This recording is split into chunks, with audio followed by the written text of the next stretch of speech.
Хайырлы иртә. Россия 1 телеканалында Татарстан яңалыклары, студияда Гүлназ Ибрахимова.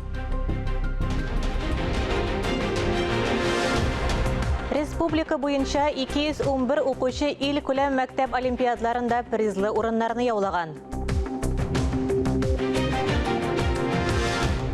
Югары уку йортлары көчәйтелгән сак режимына күчте.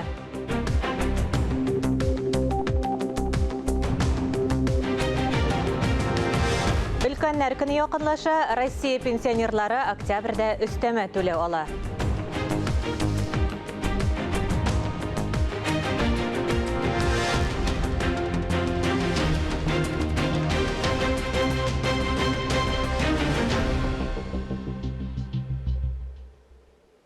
Татарстан президенты Рөстәм Миңнеханов Мәскәүдә эш сәфәрендә булып, Россия фән һәм югары белем министры Валерий Фальков белән очрашты. Очрашу барышында 2021-2022 елларда Татарстан Республикасы белән Россия Федерациясе фән һәм югары белем бирү министрлыгының үзара хезмәттәшлеге юнәлешләре буенча берничә уртак профильле программаны гамәлгә ашыру мәсьәләләре каралды. Моннан тыш, илнең уку йортларында куркынычсызлыкны тәэмин итү темасына да кагылып үтелде. Әлеге теманы дәвам итеп, Пермь крайындагы хәлләрдән соң уку йортларында куркынычсызлыкны тәэмин итү эшләре көчәйде. Исегезгә төшерәбез, 18 яшьлек студент корал белән Пермь университетына бәреп кирип, 6 кешенең гомерен өзде. Тагын 28 кеше зыян күргән. Шушы вакыйга тәэсирендә Татарстан Республикасы вузлары да көчәйтелгән куркынычсызлык режимына күчте. Безнең махсус репортаж. Открывайте рюкзаки. Һәр килүче, аның сумкасы, студентмы ул, укытучымы, керер алдынан махсус тикшерү үтә. Пермьдә булган фаҗигадан соң сакчылык оешмалары хезмәткәрләре сменага яңа инструктаж белән кирде. Хәзер традицион термометридан тыш КФУда һәркемне металл эзләгеч белән карыйлар һәм шәхесне раслаучы документ белән генә кертәләр. Казан федераль университетында бер юлы берничә хезмәткәр куркынычсызлык чараларын күзәтә. Берәүләр бинага кергән һәркемне тикшергәндә, икенчеләре камералар буенча бинадагы хәрәкәтне күзәтә. Ребята занятия пришли. Балалар дәресләрдән соң чәчәкләр сатып алдылар, озак уйланып тордылар. Бик куркыныч. Фаҗигалы хәлдә якыннарын югалтучыларның тирән кайгысын уртаклашу максатыннан стихиялы мемориаллар бөтен ил буенча барлыкка килә.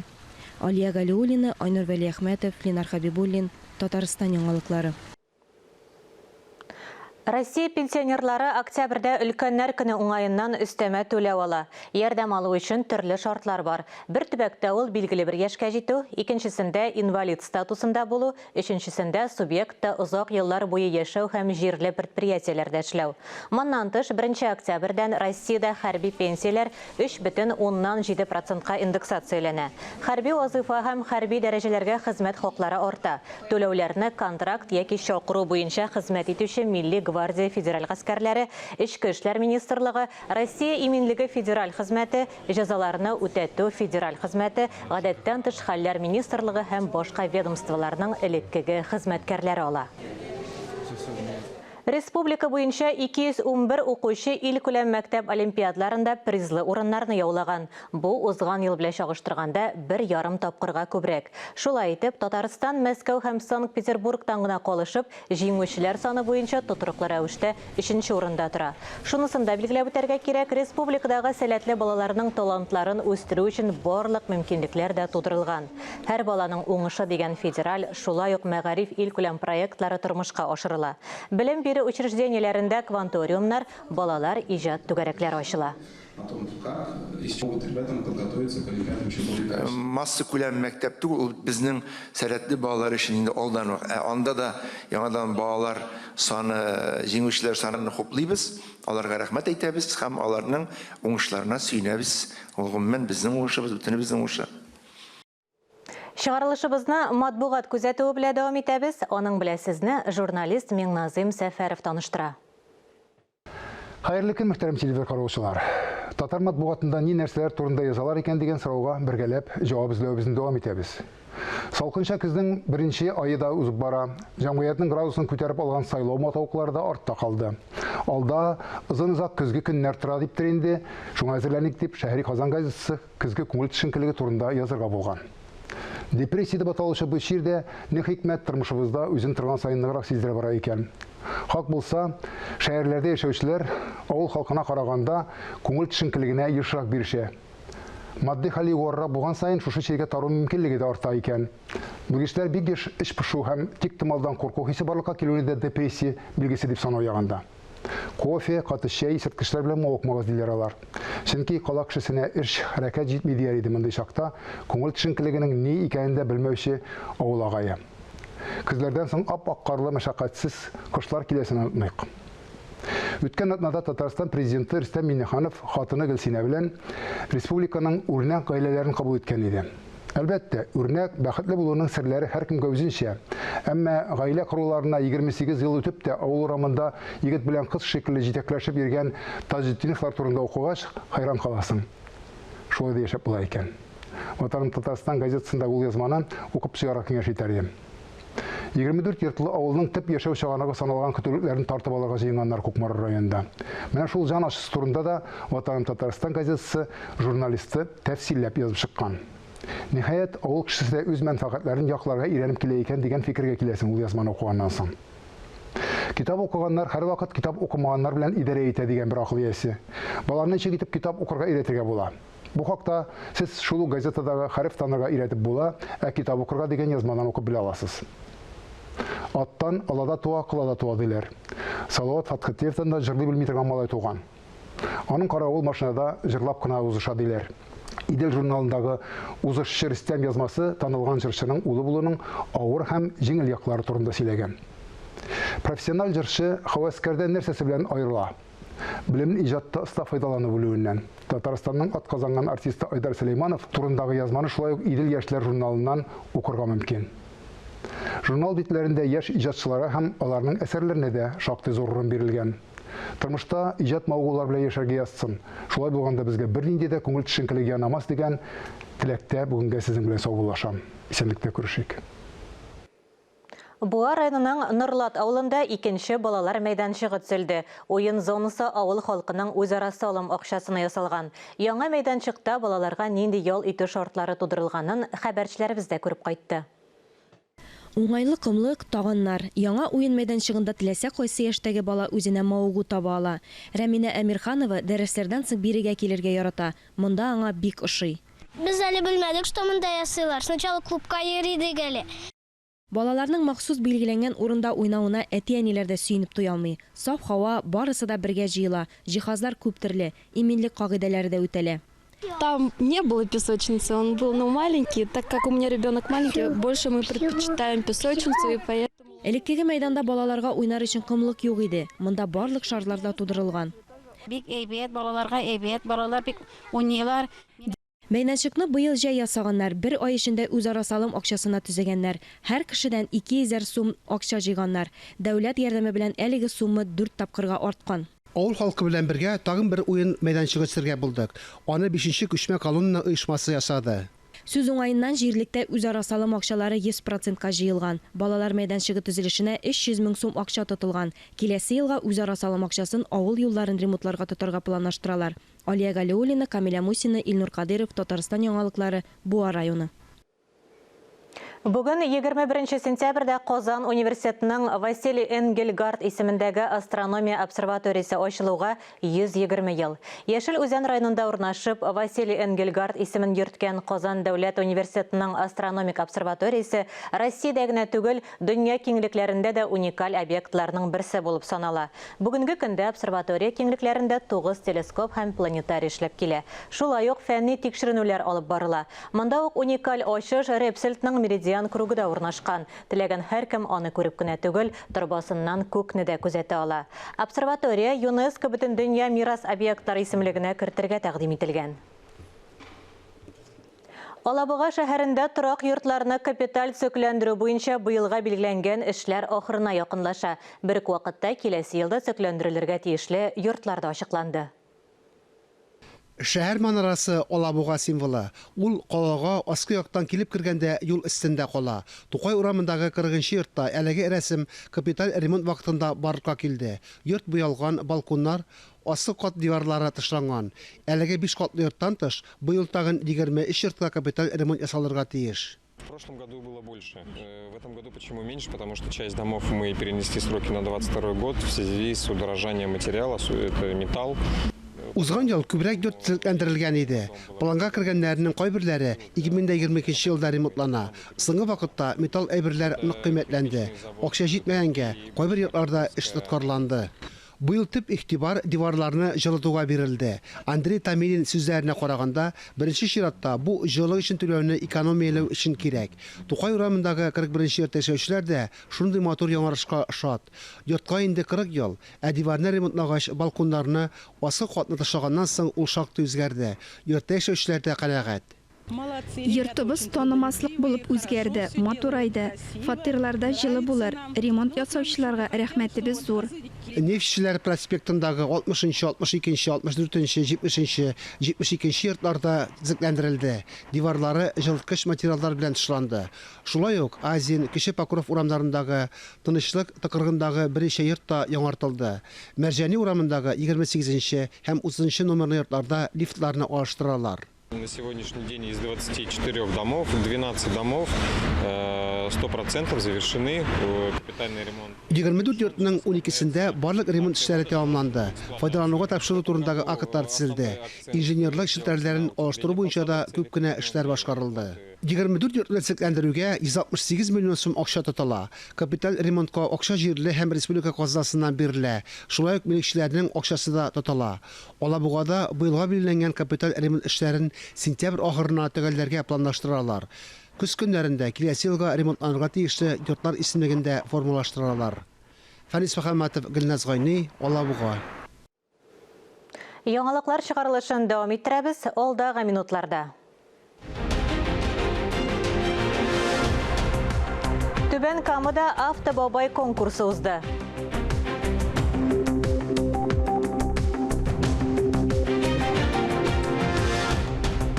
Казан метросында туган телләр поезды йөри башлады.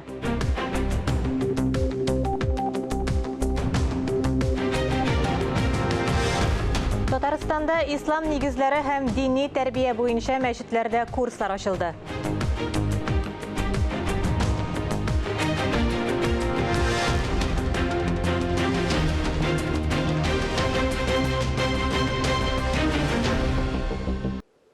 Беренче октябрьдән Татарстанда ислам нигезләре һәм дини тәрбия буенча мәчетләрдә курслар башлана. Бушлай дәресләр республиканың 700-дән артык мәчетендә үткәрелә.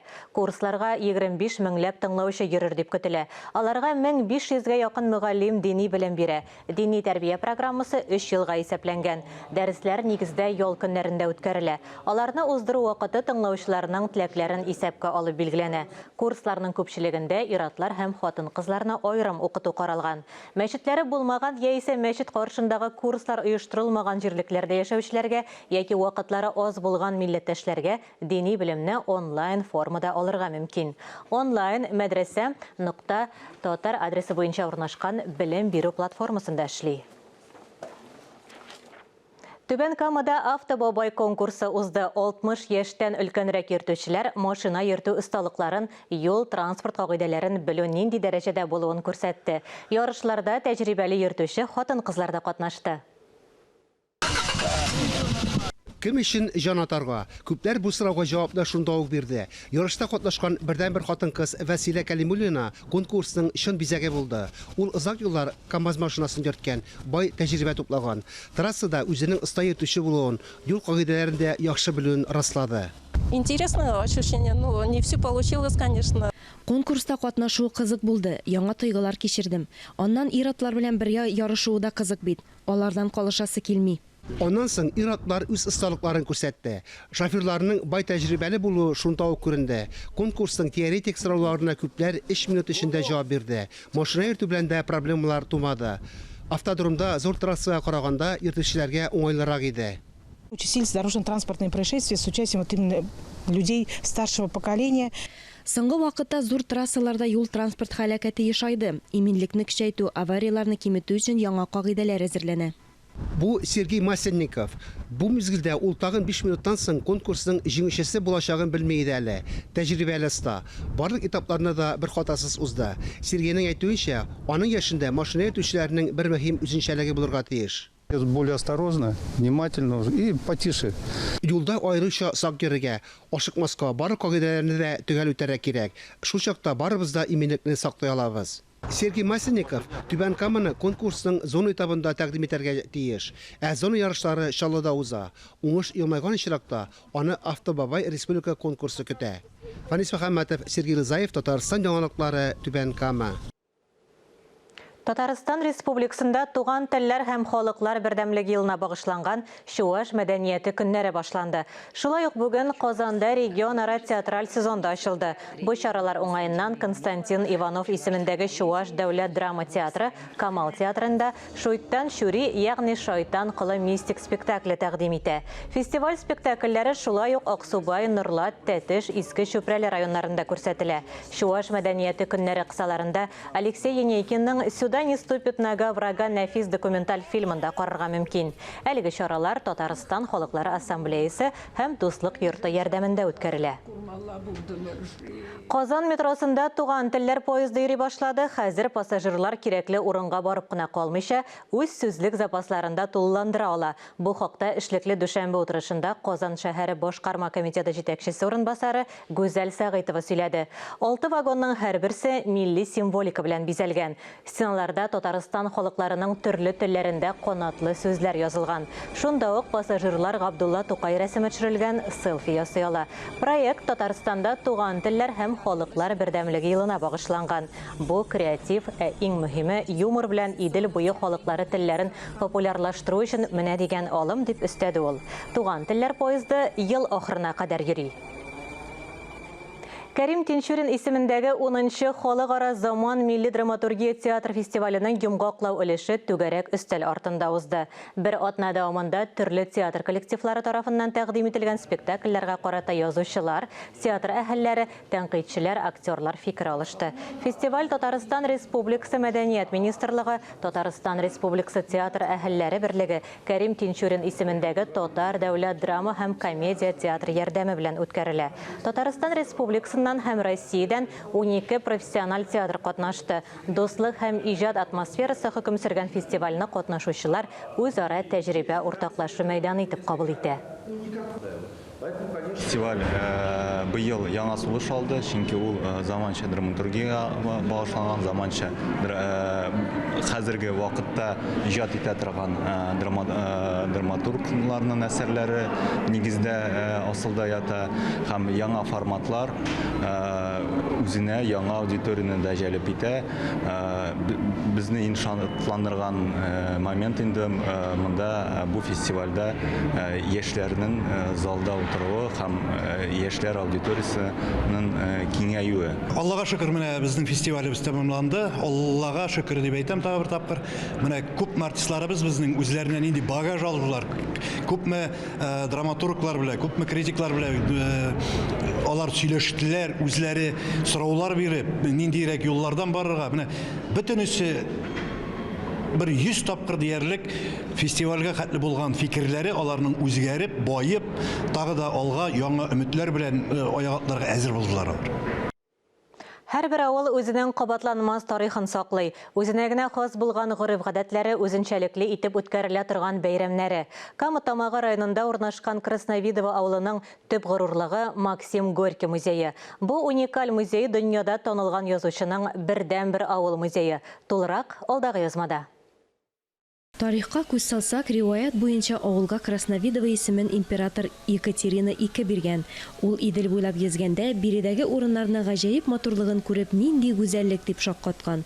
Авыл элек-электән алмагач бакчалары белән дан тоткан. Әлеге авылда классик язучы Максим Горький да яшәгән. Наш музей единственный в России сельский музей, посвященный великому писателю. Безнең музей Россиядә бөек язучыга багышланган бердән-бер авыл музее. Ул инде 41 ел эшләп килә. Монда яшь Алёша Пешков яшәгән. 1888 елның язында Михаил Антонович Рамась чакыруы буенча килә. Быел без бик күп экспонатлар җыйдык. Нигездә 19 гасырның хезмәт кораллары, көрәкләр, чалгылар, самавырлар. Горький барлык китапларын диярлек автобиографик рәвештә язган. Бу китапларда берничә сәхифә безнең авылга багышланган. Музей директоры әйтүенчә, экспонатлар шул заманда нәкъ Красновидово авылында кулланылганнары гына җыела. Ә Горькийның китаплары музейның түрендә урын алган. В нашем селе музей Горького был всегда. Безнең авылда Горький музее электә булган. Башта ул авыл мәдәният йортында була. Аннары мәктәптә 1975 елда колхозчылар җыелышында аерым бина ясарга кирәк дигән карарга киләләр.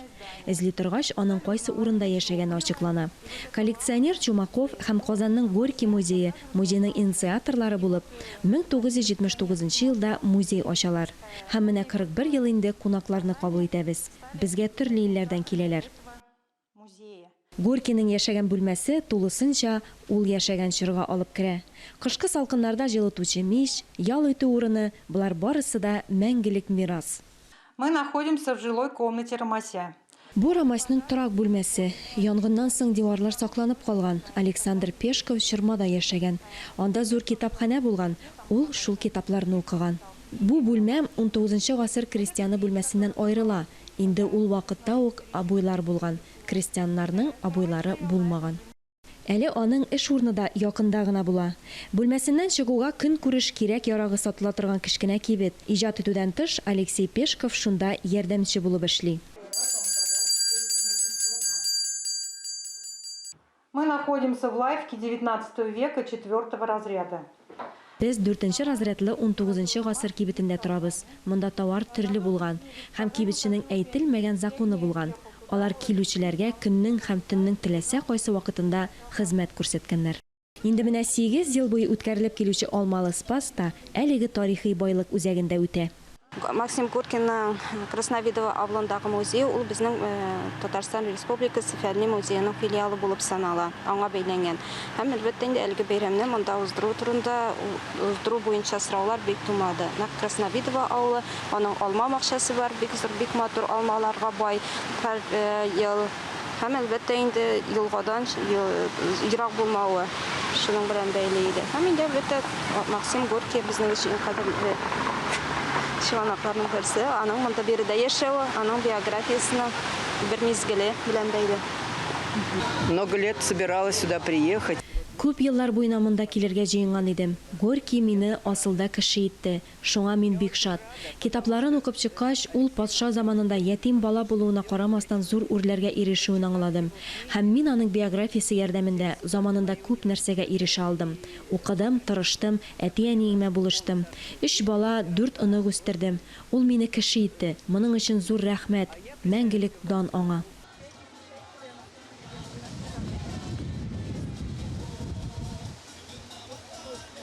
Әлеге музейда чаралар даими рәвештә үткәрелеп килә. Татарстанга килгән күп кенә туристлар музейның кунагы булып китә. Алия Галиуллина, Найля Нәҗипова, Ирек Хамидуллин, Татарстан яңалыклары. Әлеге сәгатькә шундый яңалыклар иде. Без бүгенгә сезнең белән саубуллашабыз. Коронавирустан прививка ясатырга онытмагыз, үзегезне һәм якыннарыгызны саклагыз. Исән, имин булыгыз.